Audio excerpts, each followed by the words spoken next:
How to use ChatGPT on iPhone. That's what I'm going to show you guys in this very quick video. So all you basically got to do is simply search for ChatGPT. Now over here, you have the first link and you should click on there.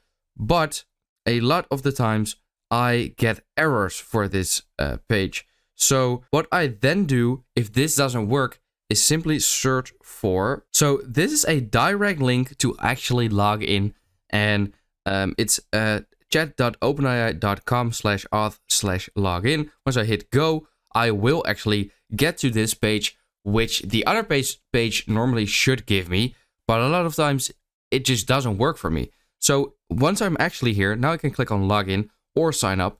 I already have an account. I've made already a video about how to create an account. So I'm just simply gonna click on login. Over here, I'm just gonna put my email address in here, do the captcha, continue, fill in my password, hit continue. And over here, I am now in ChatGPT. Now, that's actually all there is to it.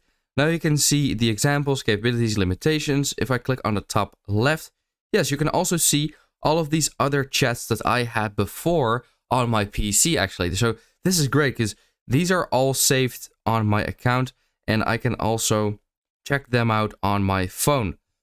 So yeah, I hope this quick video helped you out and I'll see you next time. Have a good day.